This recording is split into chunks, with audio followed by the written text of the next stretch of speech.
Sup YouTube, this is Sean Fry, Slide8 Fry here. So I'm about to do a new React video. I would just like to talk about somebody named Sonic Central. He's got an interesting channel if you're into gaming, or especially if you're into Sonic. This guy's got an interesting channel. He plays not just Sonic, but actually like ROM hacks to Sonic. Or he also plays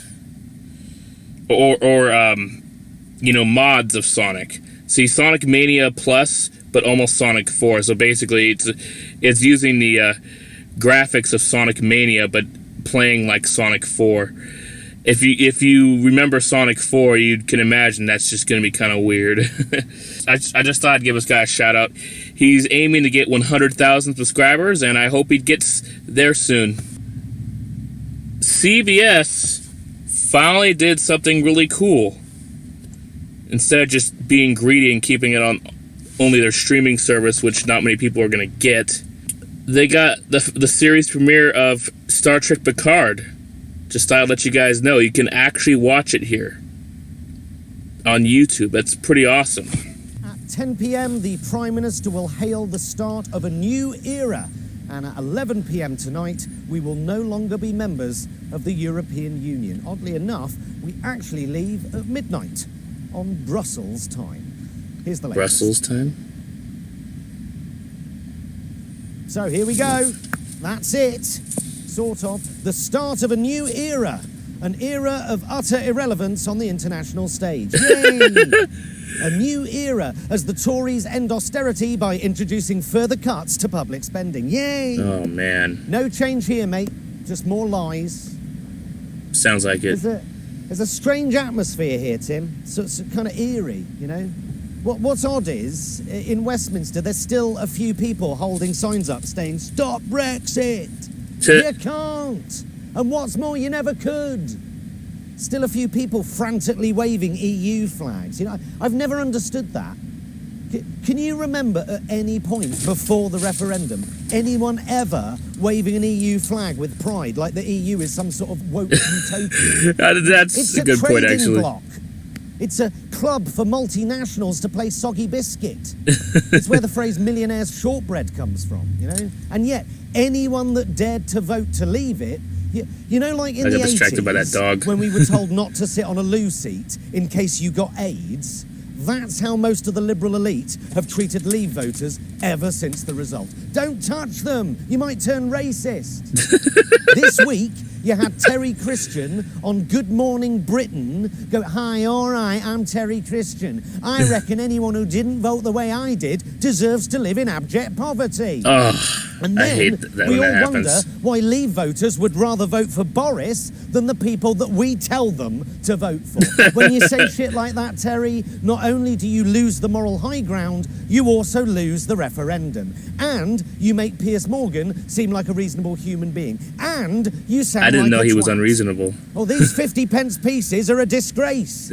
They don't represent my political views at all. Bam, these 50 pence pieces. If you don't like them, why not give it to someone queuing outside a food bank? You know, they can't afford to be fussy about their loose change. "Hi, all right, I'm Terry Christian, and I'll only give you this 50 pence piece if you agree with me about everything." Fries my fucking noodle that there are people out there that still haven't got their head around the result of years ago, you know? It took me was about years ago, 48 yeah. hours.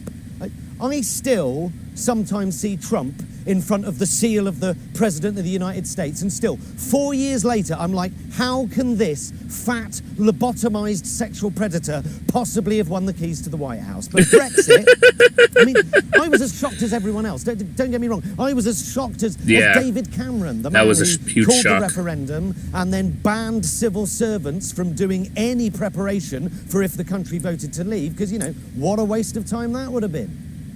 But, you know, after a couple of days, I thought, shit, it looks like we're leaving. We better get our act together. But we never have. We never did. That sucks, and because man. of that, we now have the worst Brexit imaginable.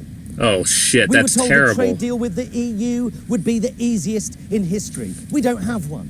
The Irish border question is still pretty much unanswered. really. Advice for businesses from the government this week was, well, whatever happens, you're just going to have to deal with it, all right? We were promised that leaving the EU wouldn't mean leaving the single market. Bollocks. What? All right, I'll tell you exactly who promised that, Tim. A guy called Boris fucking Johnson. You might have heard of him. Yeah, definitely heard of him. Opportunistic liar who is now running the fucking country. The guy who got Brexit done. Yeah? And we are leaving the EU in the worst possible way, with a hard right, hard Brexit government in place, full of right-wing zealots who still secretly hope that we crash out without a deal, not because it's what's best for the country, but it's what's best for them and their political careers and their business interests and their bank balances. That sounds exactly like over here. That's scary. That's scary. That's exactly what's happening here. I mean, we haven't broke away from like NATO or something over here in the US, but like, I mean, it's Trump doesn't even show up to important summits among the other members of NATO sometimes. And if he does, he doesn't really do anything important. I mean, the right-wing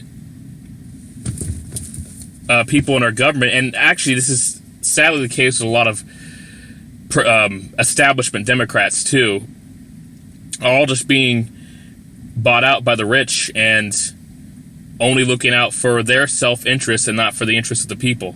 That's why I'm a Bernie Sanders supporter. He doesn't actually fall for those. He doesn't take bribery money or anything like that. Not to mention, he has always stood on the correct side of issues such as the civil rights movement and also being against invading Iraq, while so many others were in favor of it in our government.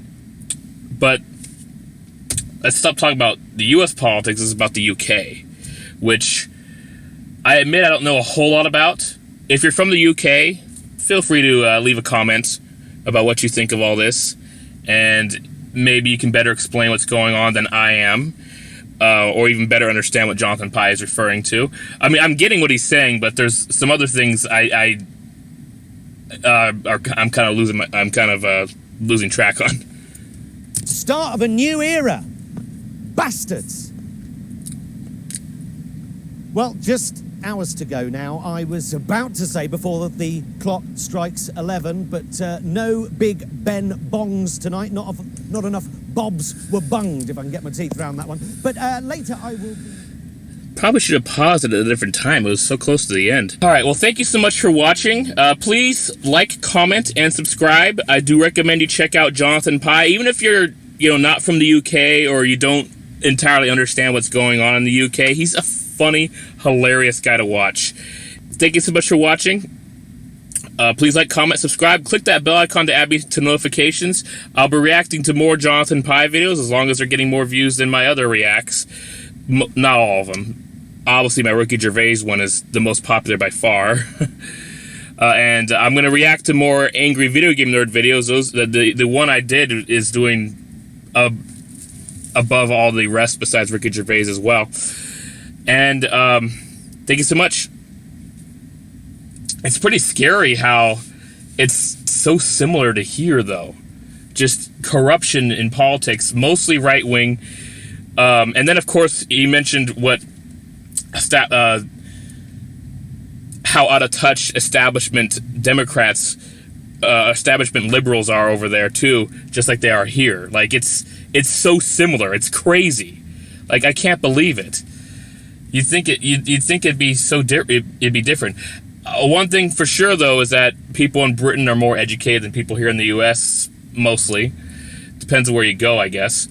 And then, of course, another thing for sure is they don't have as much crime as we do because we have guns everywhere, and they are very strict against guns. And I don't want to get into a discussion about guns in the comments.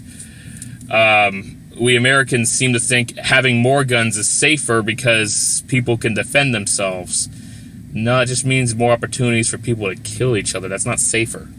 Again, thank you so much for watching. Please like, comment, subscribe, click that bell icon for notifications. And stay tuned for some more React videos.